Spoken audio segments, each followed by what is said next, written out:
Okay.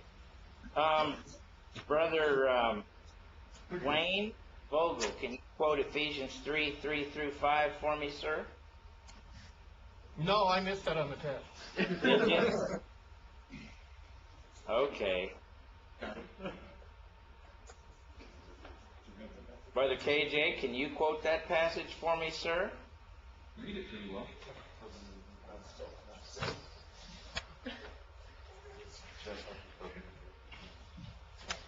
I'm going to take that as a no. No, sir, I missed that one as well. You did? That's an important passage to remember. All right, here we have our modern day Bible, and Brother Rudy in the back of this room is reading the Reina Valera 1960 version, and I've got an NIV up here with me and the Greek New Testament, and some of you have the New American Standard, you know. Where in the world did that Bible actually come from as far as physical evidence? I mean, what is the physical evidence that supports that actual Bible that we have? We are asking questions in this section of the course called the Transmission of the Bible Text, like what happened to the originals when Moses wrote the original manuscripts that he wrote. What happened to those? You know, these things were copied and recopied. How did that happen? Who copied them and recopied them? What happened to the copies that were made? Did just anybody copy them, or how did that all come down? How can we know that the present text is accurate? I mean, think about this. Moses wrote the Pentateuch in 1400 BC approximately. So that's just give or take, let's just round it off and say 3,500 years ago, 3,500 years ago. How in the world could we possibly know that what we have today is anything like what he actually wrote? That's a question that a lot of people would ask. What actual evidence, I mean, when it comes down to actual manuscripts, what actual evidence supports the text of the Bible? What do we actually possess which would allow us to verify the text of the Bible back further in time to some extent that we can have confidence in it? These are questions we're answering. Now, the Bible itself implies the copying and recopying of the biblical text. In Deuteronomy 31, verse 9, Deuteronomy 31, verse 9, it says, "So Moses wrote this law and gave it to the priests, the sons of Levi, who carried the ark of the covenant of the Lord, and to all the elders of Israel. And then Moses commanded them, at the end of every 7 years, at the time of the year of the remission of debts, at the Feast of Booths, when all Israel comes to appear before the Lord your God at the place which he will choose." By the way, the place which God would choose, that goes back to Deuteronomy 12, verse 4. It's talking about the temple in the new land, when you went into the temple, or to the new land. It said, "When you come to the place which the Lord shall choose, you shall read this law in front of all Israel in their hearing. Assemble the people, the men, the women, the children, and the alien who is in your town, so that they may hear and learn and fear the Lord your God, and be careful to observe all the words of this law." So every 7 years, there was an assembly, and the Word of God, the law of God, was read to the people of Israel. Now, I have here one of my mini Bibles. This is my little Bible that I use all the time. There's a hunk of the Gospel of John right there. Bible. And there's a hunk of Corinthians flying around. And I've got, there's a big chunk of Galatians and Ephesians right there. And there's other chunks of other books. I got me a chunk of Revelation here, And it's all kind of boiled down to a wrinkled up folder of stuff. And I've used this Bible for several years. Now this is a new Bible that I've got. And I want to show you one of my newer Bibles. And I've only had this Bible probably a couple of years, maybe. And what we're illustrating is what happens to Bibles. See? What happens to Bibles has always happened to Bibles. But this Bible of mine is only like a couple of years old. And it's kind of gnarly, and it's all taped up and fallen off. And it's just a Bible that I regularly use to preach out of and stuff like that. But that one's and before that one I had another one and it wore out, and before that one I had another one and it wore out, see, and throw them away and get another one. But Bibles don't last very long. That's what I'm trying to get at. So, what do you think happened to that first Bible that Moses wrote for the people of God back there in the time of 1400 and some odd BC? Now, they had to drag it out and read it every 7 years. And then that's not the only time they drag it out. What do you think happened to that thing? Probably wore out. It died. It got frayed, it got wore out, and sometime or another it got thrown away or blown away. It died. Okay? It had to be copied and recopied in order for it to continue to be written. Now, here's one example we have of this. Joshua wrote there on the stones a copy of the law of Moses. Josué 8:32. Joshua wrote there on the stones a copy of the law of Moses. Then afterward he read all the words of the law. Now, how many years after Moses was Joshua writing this copy and reading it to the people?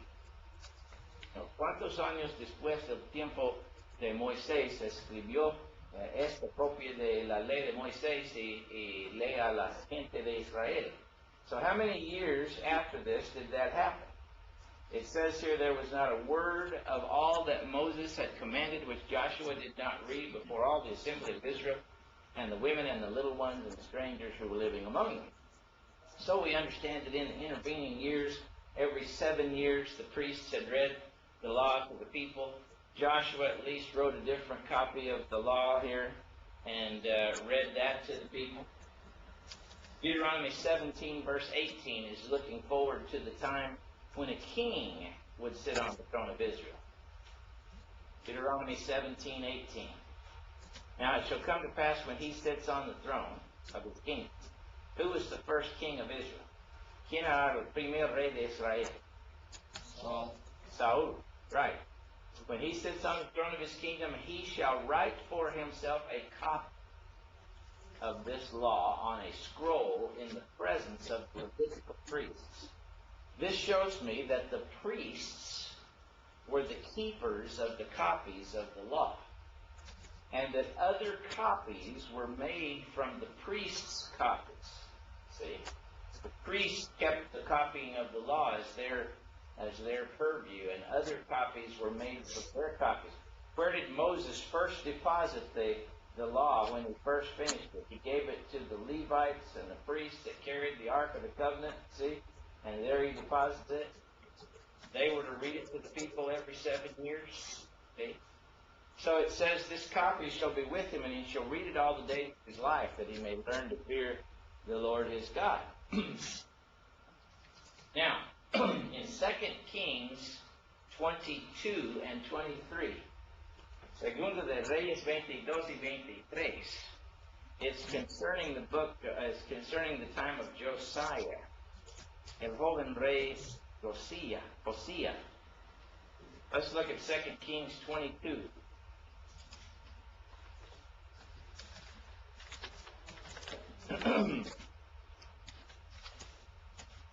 Let's look down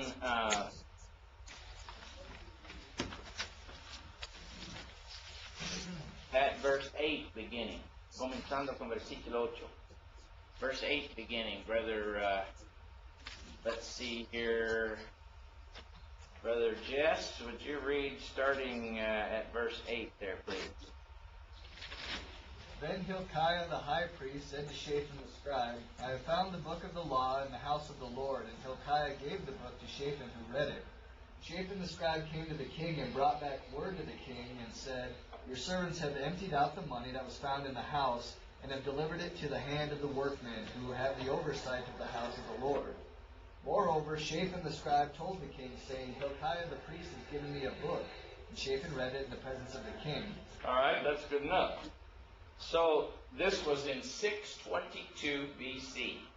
622 BC. Now let's go back to Moses at 1400 BC. 6 plus 8 is 14, so let's just say it was 8 centuries after Moses. How many Bibles do you think we've been through in 8 centuries? Several, right? But this old copy of the book of the law of Moses was in the temple, where it was still with the priests. See, the priests were still kind of taking care of this. And he read this copy of the law of Moses, and Josiah tore his clothes, and there was a great reformation. So in this passage on the screen, in chapter 23, verse 2, capítulo 23, versículo 2, the king went up to the house of the Lord, and all the men of Judah and all the inhabitants of Jerusalem with him, and the priests and the prophets and all the people, both small and great. And he read in their hearing all the words of the book of the covenant, which was found in the house of the Lord. So you had, Moses commanded every 7 years this be done. Joshua did it in Joshua 8. Here you have King Josiah reading the book out loud to all the people. But it implies and talks about copies of the book of the law that had to be extant. Then after the captivity, which would have been probably 520, maybe even after that, maybe 500, maybe even after that, maybe in the early 400s, we have Ezra standing at the water gate in Jerusalem in Nehemiah 8. And it says he had this book of the law of Moses, and he read from it from early morning until midday in the presence of men and women, those who could understand, and all the people were attentive to the book of the law. So Nehemiah 8:3, surely after the captivity, this is yet another copy of the book of the law of Moses. Hundreds of years after, a couple of more 100 years, almost 150 years after Josiah. And Ezra's reading that. So it's clearly implied here that the scripture is being copied and recopied and recopied and recopied and kept for future generations. In fact, there are numerous passages like Deuteronomy 31:24-26 that we read earlier, where it says, take this book of the law and place it beside the ark of the covenant, that it may be therefore a witness to you. Isaiah 30 verse 8, Isaiah was to write it on a tablet, inscribe it on a scroll, that it may be a witness for generations to come. See? So if it was going to be a witness for coming generations, it was necessary that the book be transmitted, that it be copied and recopied. Okay? Now, everybody, the word manuscript is from two words. Hermano Rudy. Manos is hands. Scrito means to write. So manuscrito, manuscript, means to write with your hands, to write with your hands. So a manuscript, brothers, is a hand-written copy. See? If it's printed, it is not a manuscript. Manuscript is written out by hand, the old-fashioned way, okay? So everything that they had in these days was in the form of manuscritos, manuscripts, see? Handwritten copies that were copied by one person or another. Like Deuteronomy 17 verse 18 says, the king should make for himself a copy. See? And that's exactly what happened. All right. So, the Bible gives us a promise in 1 Peter chapter 1, verse 24, 25. God says, all flesh is grass, and the glory of it as the flower of the grass. The grass withers, and the flower fades, but the word of the Lord abides forever. God has promised us that His word would never be lost, that His word would always be there. And this part of our class shows how God has kept that promise, how He has preserved, by His providence, the actual manuscript tradition of His word, so that we would have it for future generations. This picture here is a medieval illumination, meaning a medieval scribe drew that picture on a manuscript that he was copying, showing how scribes wrote things down by hand during that time. He was trying to depict one of the biblical writers writing it down by inspiration as he wrote this picture, but he was actually involved in the copy of the manuscripts. All right? The Bible, the library of books, was originally written in 3 languages. Hay 3 lenguajes originales de la Biblia. The first one is Hebrew. Most of the Old Testament is written in Hebrew. Hebrew is a Semitic language, spelled S-E-M-E-T-I-C, Semitic, S-E-M-E-T-I-C, Semitic, coming from the word Shem, like Shem, Ham, and Japheth, you know, los tres hijos de Noé. The descendants of Shem were Abraham and all those guys. And one of the descendants of Shem was a guy named Eber, E-B-E-R. And you believe that Eber is where we get the name of the language Hebrew, and that's why we have this Semitic language, the language spoken by the descendants of Shem. Hebrew was the language, the original language of the Old Testament. The top reading there says, Shema Yisrael, Yahweh Eloheinu, Yahweh Echad. Now the Jews would not pronounce it that way. They would say Shema Yisrael, Edonai Eloheinu, Edonai Echad. But they refuse to pronounce the name of Yahweh because they think it's too holy to pronounce.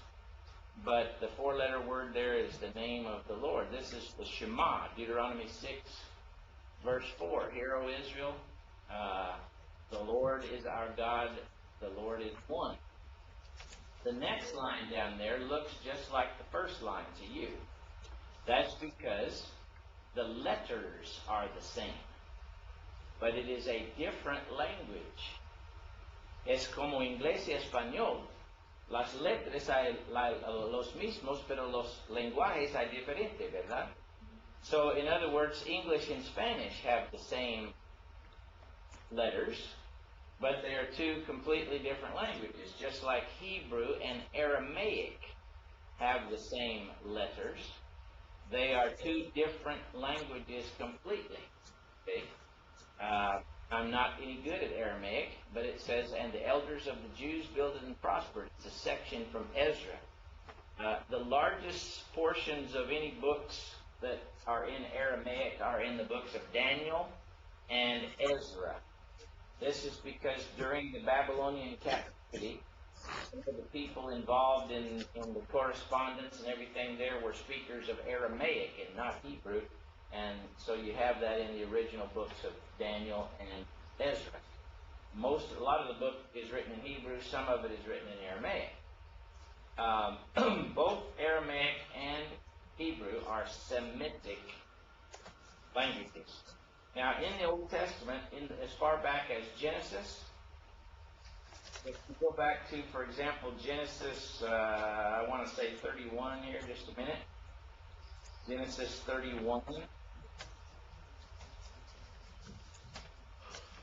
En Génesis 31. Let's go to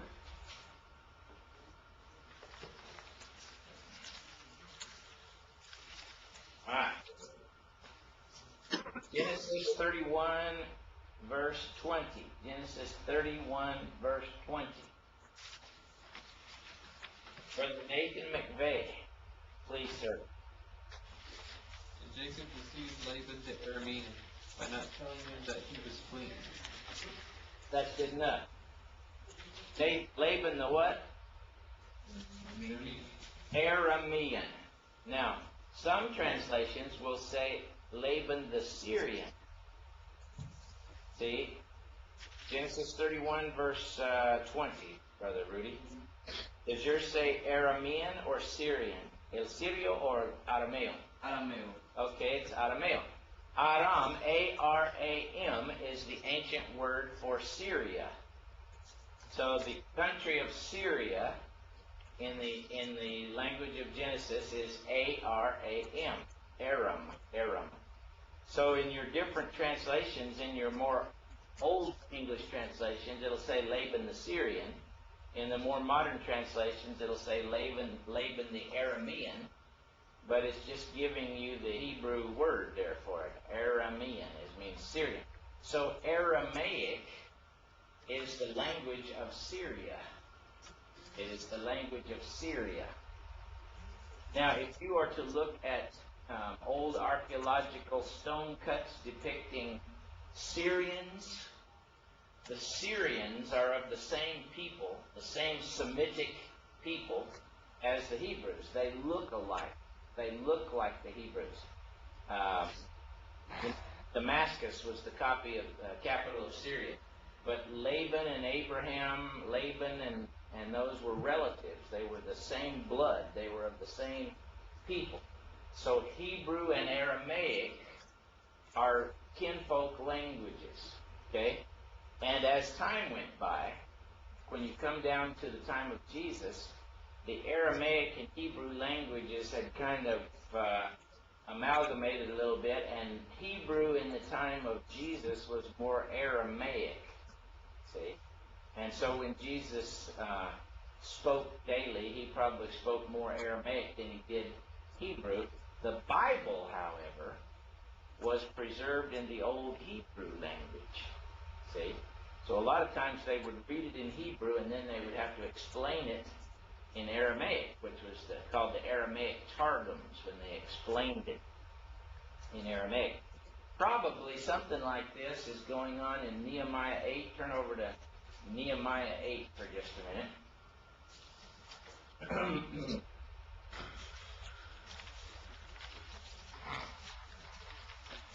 Let's go down to Nehemiah 8, verse 8. Let's see how the New American Standard translates this. Nehemiah 8:8. Jeremy, what does that say? I need just 1 second. Jeremiah. Yeah, Jeremiah. Come on, man.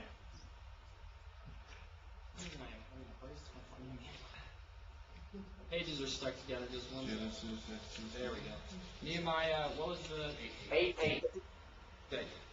They read from the book, from the law of God, translating to give the sense so that they understood the reading. All right. In other words, it was written in Hebrew, but they were having to translate it into Aramaic so these people could understand the sense of it, as they didn't understand Hebrew as well as they understood Aramaic. After all, they've been speaking Aramaic in Babylon for the last 70 years. See? So this is why parts of the book of Daniel and parts of the book of Ezra are written in Aramaic, and this continued to be the case in the time of Jesus, as far as the way it was spoken in everyday language. Jesus and his mommy spoke Aramaic to each other at home. But in the synagogue, when Jesus read the Bible, he read the Hebrew text of the Bible, and then they would have to explain it in Aramaic. All right, so you have Hebrew is most of the Old Testament. Aramaic is a few passages in the Old Testament. The New Testament is written in Greek. Utoskar agapesin hotheoso kosmos. You know, that's God so loved the world. So Greek was the worldwide language, second language everybody spoke in the time of Jesus. Alexander the Great had culturized the entire world, so that the language of business and commerce everywhere was Greek. You'd go into every little country, and everybody spoke their own little native language, but they also spoke Greek. See?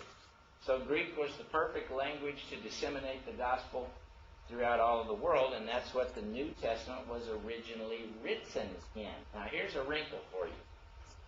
I believe that the things said in the Gospels, listen carefully now, I believe that the things that were said out loud in the Gospels were originally said out loud in Aramaic, but that through the inspiration of the Holy Spirit, it was originally written down in Greek. See? So it was originally written down in Greek, though Jesus originally said the stuff in Aramaic. And there are a number of places, even in the Greek text, where even the grammatical structure is more the Hebrew or Aramaic grammatical structure. We don't need to worry about any of that. All we need to worry about is that the original written languages of the Bible are Hebrew and Aramaic in the Old Testament and Greek in the New Testament. Okay? So, now, it is not proper to speak of the Hebrew version of the Old Testament. It is not proper to speak of the Greek version of the New Testament, because the word version means a translation from the original language into a different language. So the Greek New Testament and the Hebrew Old Testament is not a version. It's the original language. See? But the Reina Valera version is a translation of those original languages into a different language, Spanish. And the New American Standard Version is a translation from those original languages into a different language, English. Okay?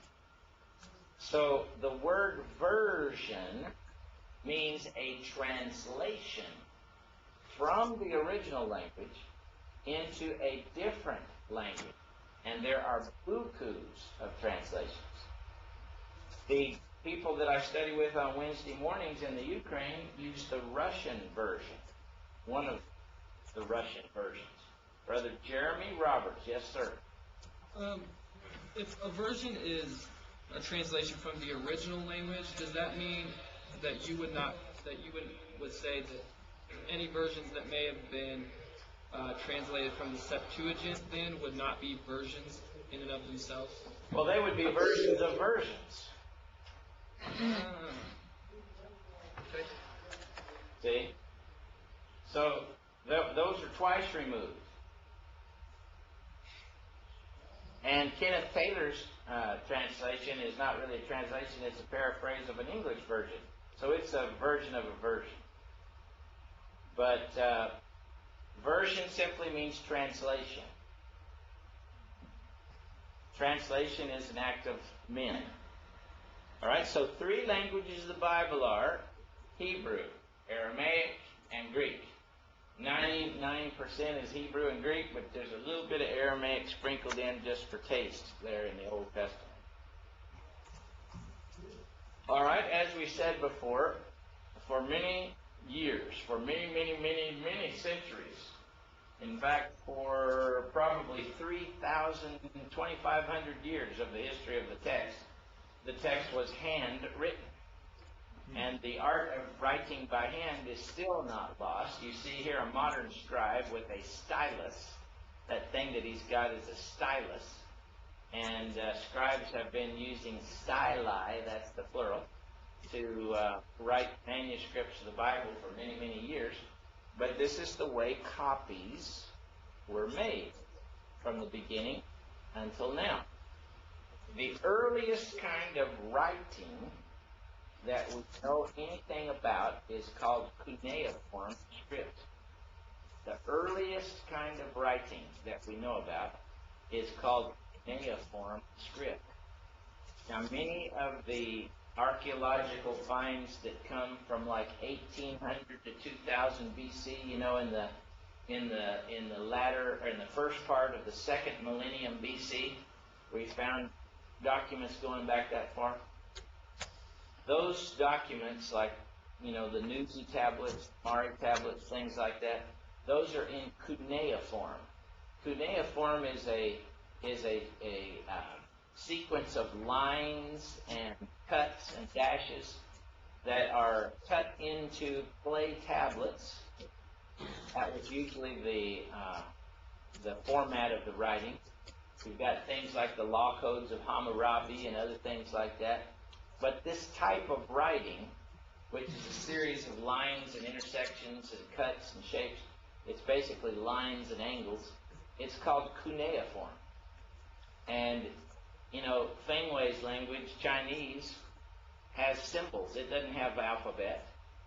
And it's sort of more like this kind of a language with the various symbols, not necessarily alphabet. And theoretically, you could put these symbols together in a infinite number of ways, but they communicate ideas. They communicate statements of human beings. They communicate information.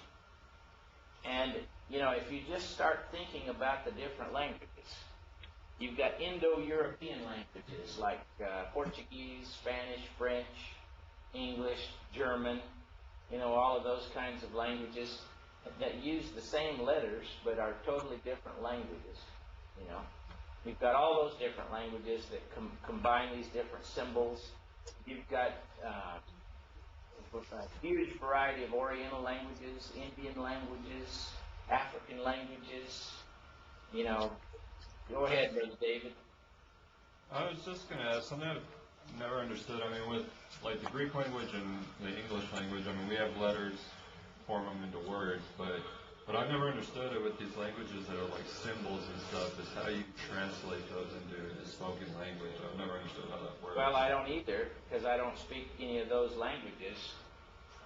But there are certain ways of putting those symbols together that have meaning in that culture. And they can, like, you know, Feng Wei would be the best one to explain stuff like that to you, but it's just a different way of communicating. But every language has symbols. Some of our symbols are just letters, but every language has symbols of some kind that convey ideas. They make up words. They make up, you know, we can communicate statements and thoughts and feelings in those languages. And the Bible was written down in human language. Some scholars used to say that language didn't exist back as far as the time of Moses, but now we know from these things and others that it did exist back then. And I'm sure even before then, you know. Some languages were spoken before they were written down. Like, for example, the Cyrillic languages that Russian comes from, those languages were spoken, and two missionaries named Cyril and Methodius went into those countries, and they didn't have a written language. And so they took those sounds that the people were saying, tones, sounds, and they made symbols to represent those sounds, and they made a language for them, which eventually became Russian. You know, people have done that all over the world. So the point is that human beings are put together in such a way as that they can communicate ideas. And the divine being, God, has communicated with man in human language. It's a very precise way of communicating so that we understand what's being said. Now, we have in the Old Testament, of course, you know, record of tablets being used, like stone tablets of the Ten Commandments. Also in Isaiah 30, verse 8, write it on a tablet, inscribe it on a scroll. See, tablets were used during the Old Testament time. But most of the manuscripts of the Old Testament were probably written on parchment scrolls in the early days of the Old Testament. Now, parchment, or vellum, you can also call this vellum, V-E-L-L-U-M. The Greek word for this type of writing material is membrana, spelled M-E-M-B-R-A-N-A. Membrana. What word do you see in that word, membrana? Membrane. Membrane, which means skin. Say skin. Parchment or vellum is animal skin. And usually it was the skin of an unborn calf or an unborn goat, an unborn sheep, and they would take that tender skin of an unborn animal and they would stretch it out and they would chalk it up and they would stretch it and make it into a fine writing. And then they would sew it together with other pieces of skin and make it into scrolls like this one. We'll look at scrolls again, but a lot of the early manuscripts were produced on scrolls. The book of Jeremiah was written on a scroll. Remember in Jeremiah 36? And as the scroll was unrolled, the king Jehoiakim would cut a piece of it off and throw it into the fire. So scrolls were a big part of the way ancient Old Testament people kept the Bible. Jeremiah in Daniel 9, verse 2, I understood from the scrolls, from the books, according to the word of Jeremiah the prophet. See, there was a box of scrolls like this, the scroll of Isaiah, the scroll of Jeremiah, the scroll of the Torah, the law. These were the scrolls. In the New Testament, the word biblion means a scroll.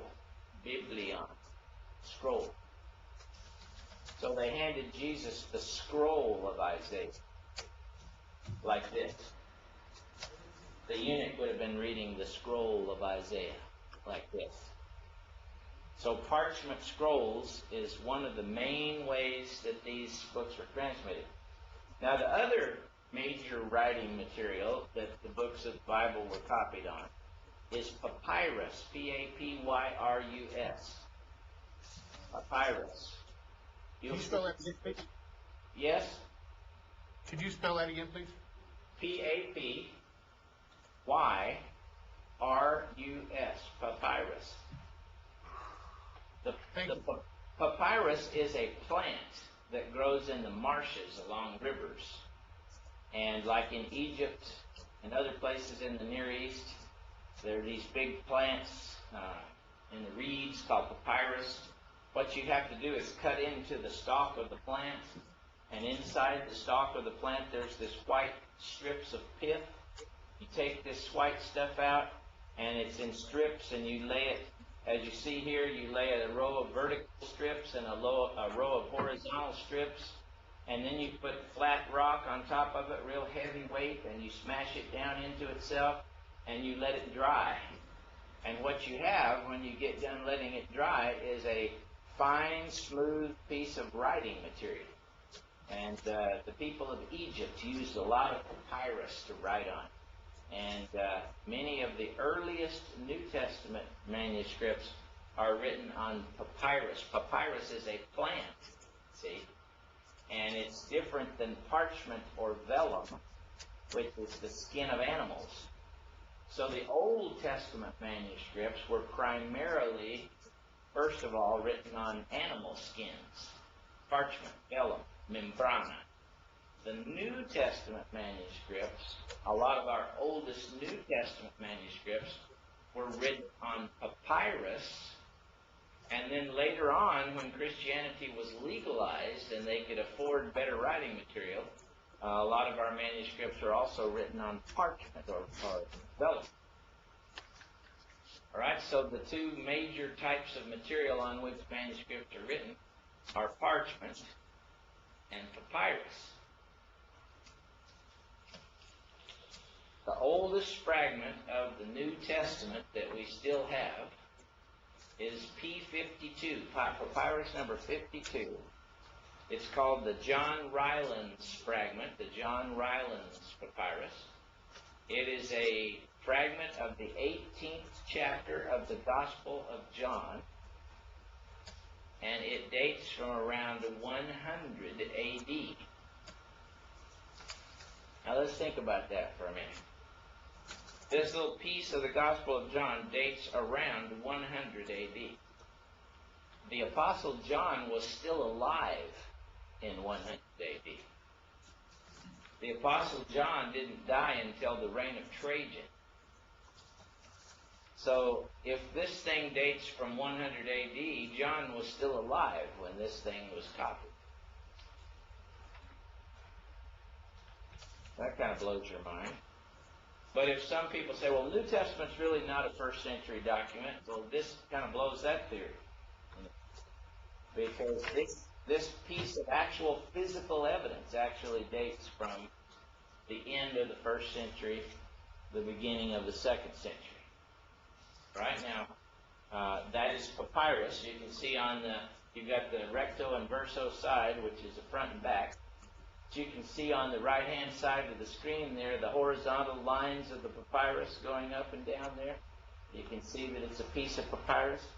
So this is our oldest fragment of the New Testament that we still possess.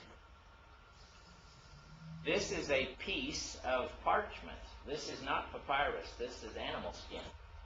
And this is one of the oldest fragments we have of the Old Testament. This is the kind of thing we see in the Dead Sea Scrolls. And this ancient Hebrew that is written on this is the type of thing that we see in the parchment scrolls of the Old Testament that we have. Dan? Yes, sir. How do they date those? How do they date that is from around 100 A.D.? Well, its dating of manuscripts is based on what's called paleography. Paleography. Paleography is the study of ancient writing. And scribal writing, the way the scribes made their letters, evolved. It changed over time.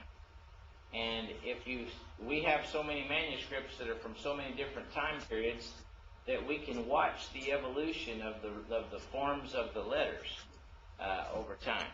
And I'll give you a couple of examples here, just for grins.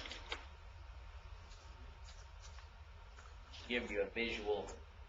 This could be, expanded exponentially, but we'll just talk about an example here.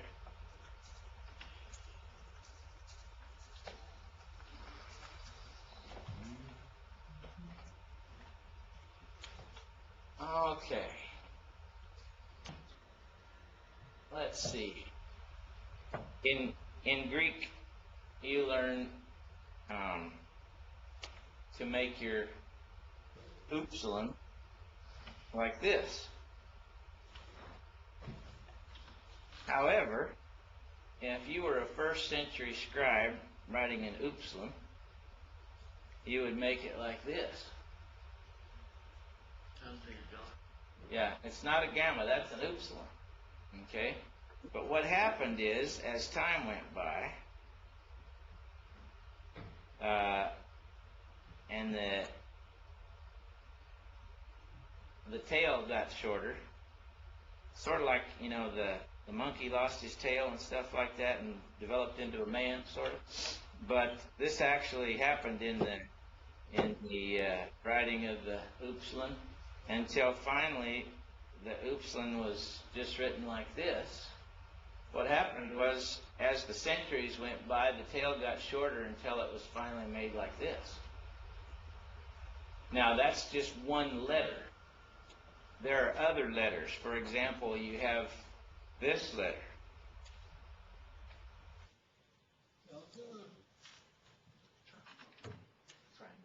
Delta. We lost your sound, Dan. Sound, have you got me now or not? Yeah, we got you. Okay, this is a delta. And as you know, as time went by, you know, you've got the delta, and it had a little thing right there, and then you've got the delta, and it had a little thing like yay, and then you got the delta, and it had a little thing like that, and then, you know, as time went by, we could draw this in a whole bunch of different forms, but before long, it had changed into something like that, see, because this tail kept getting longer, and there was an evolution in the letter, see. Now, all of the letters, different letters of Greek evolved over the centuries, and we've got so many letters that we can compare in so many different manuscripts that we can take a whole spread of 5,000 manuscripts, and we can take a particular manuscript and we can flop it down with those others, and we can say, you know, that one fits about right here, doesn't it? So the paleography dates those manuscripts to a high degree of accuracy. Because you're not talking about just one or two letters, you're talking about the way they made all their letters. And at a particular time in history, Greek scribal letter making was at a particular spot, and you can identify which ones go with which ones. It's a very interesting science. But that's how we date the manuscripts, basically. That's an oversimplified explanation, but it's good enough for our purposes.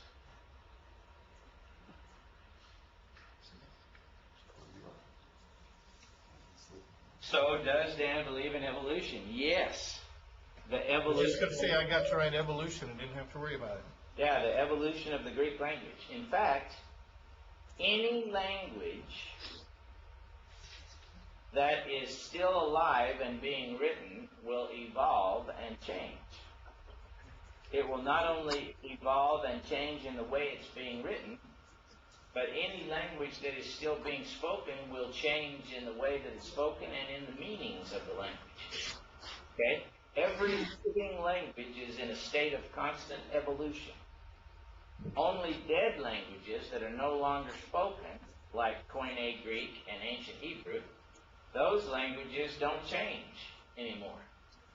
See? Now, isn't that interesting? Because they'll always be the same and can always be translated into new and modern languages. God said, you know, all flesh is grass, and the glory of the flesh is the flower of the grass withers, the flower fades, but the word of the Lord remains forever. Okay, so this is Hebrew written on papyrus, or not papyrus, but parchment, vellum, membrana. Now, when these ancient scrolls are written and found later, this scroll's been in the ground in some cave for many, many centuries. They're very fragile, they're very dry, they're very crumbly, and it's very difficult to get them open so that you don't destroy them while you're trying to open them. So they have to humidify them, and they have to do everything just exactly right, and have to very, very painstakingly open them and flatten them out, put them under glass, so that they're not damaged in the process of doing that. It's a very difficult thing to do. Guys like this guy right here copied Bible manuscripts and all kinds of other books in ancient times. This guy here is an Egyptian. He's not a Hebrew. He's an Egyptian. He has a leather apron on, and he has a roll of papyrus in his hand, and he's got a stylus in his hand, and he is taking dictation on a roll of papyrus. See? This is how lots of copies were made. For example, if you turn to Jeremiah 36, again, Jeremiah 36.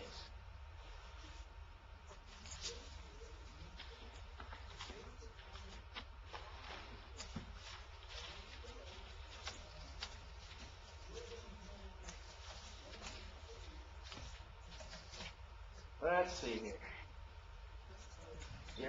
Jeremiah 36:4. Frankie, stays quiet. So Jeremiah called Baruch, the son of Neriah, and while Jeremiah dictated all the words the Lord had spoken to him, Baruch wrote them on the scroll. So now, see, Baruch wasn't an Egyptian like this guy. His hair would have been different, and he probably would have had his shirt on. But he had him a scroll like this, and he was listening to everything Jeremiah said, and he was writing down everything Jeremiah said on a scroll. Like this dude right here. And it was a manuscrito. It was a handwritten. Everything there. See, this is another picture of an Egyptian scribe, except this Egyptian scribe has his hat on. He's got his headdress on. This last dude back here did not have his hat on, but if he had had his hat on, he would have looked just like this dude over here. See, he's got his leather apron, he's got his papyrus roll, he's got his stylus in his hand, he's ready to take notes. He's a secretary. He's a scribe. Here's another shot of another guy. That's another stone relief of an Egyptian scribe. Now, Egyptians were basically Negroid. They were black people, basically. They were from Africa. They were of African lineage, and they were of a particular type. When you see old archaeological reliefs of Egyptians, they have this racial characteristic to them. There's another Egyptian scribe. Okay, we've got all kinds of them in stone reliefs and stone cuts and stuff back from the time of the ancient pharaohs, the times of Moses. These would have been the kinds of people that copied down stuff. Now, these scribes here are Syrian scribes, it looks to me, from the look of them. These do not look to me like Egyptian scribes. These look like Syrian scribes. Their hair, their facial features, and so forth are different. But in this particular stone cut, you can see the little ink palettes that the guy has up on near the top. There's a little ink palette that he has. You can see their styli, their stylus that they used to write. And they had little stands here that they were using to prop their papyrus on or whatever so they could write. They had those little leather cases that they kept their ink pads and their styli and stuff in up there. So this is a very interesting stone cut that is used to describe a group of scribes. Now, a group of scribes that are taking dictation is called a scriptorium. Scriptorium. See, that's how you made multiple copies. You didn't have a Xerox machine. You had to have more guys. And if you had 5 guys all taking dictation, then they could make 5 copies. See? It'd be slow going. Every word would have to be written down. See? So this is called a scriptorium.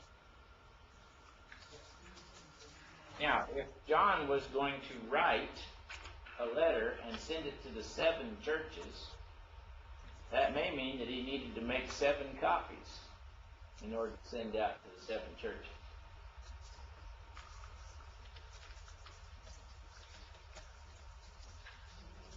But there's a lot in Scripture that implies copies. Even if it was sent just 1 copy, they would make a copy at each of those churches.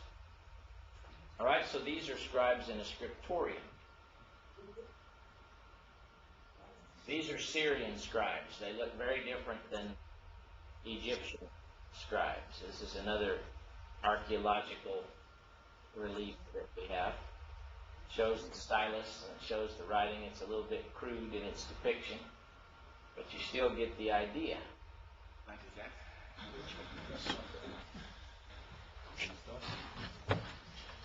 These look more like God's people would have looked, those other guys. Now these are Egyptian scribes again. See their hair, and they've got the styli stuck in their hair. They've got extra pins stuck up in their hair. That's not their rat tail combs they got up in there. That's their extra reed pins. If you look at the ones, if you look at their palette, see they have a kind of a board, and then out to the side of their board they have that little fan-shaped ink palette where they can put their ink, and they can dip their pen in it, you know, as they're writing. This is very interesting because it really gets into some of the ways that it was actually done. But this is a picture of a scriptorium, various scribes in a scriptorium that are taking that dictation. In Ezekiel chapter 9, if you'll turn to Ezekiel chapter 9. Ezequiel capítulo 9.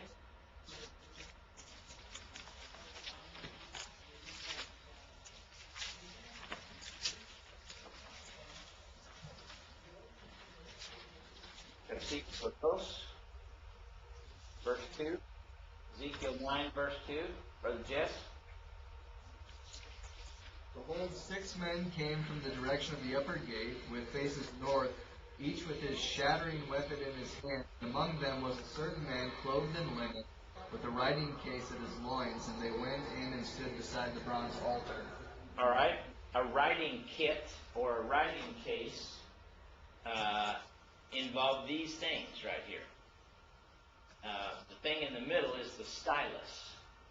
A stylus was made out of a piece of reed, and if you look at the end of it, the pointy end, it was like a hypodermic needle. It was cut off at an angle. See how it's cut off at an angle, like the end of a hypodermic needle?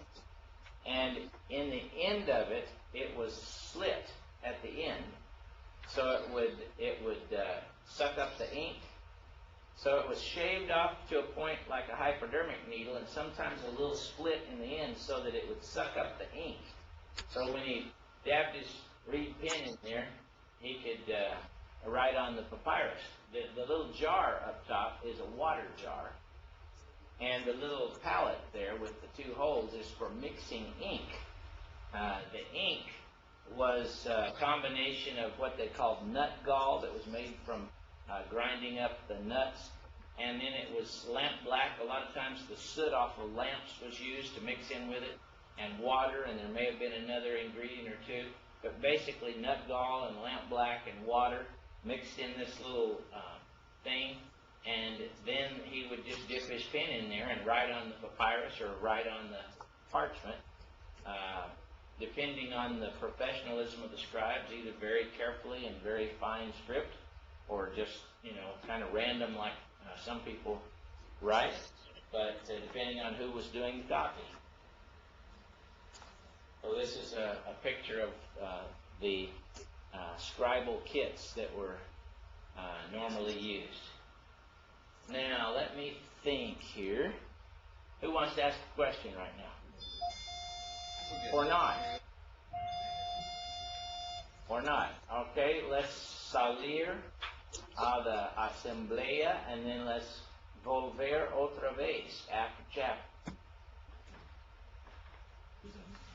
Yeah, here. Take the rest of the day off. Yeah, that's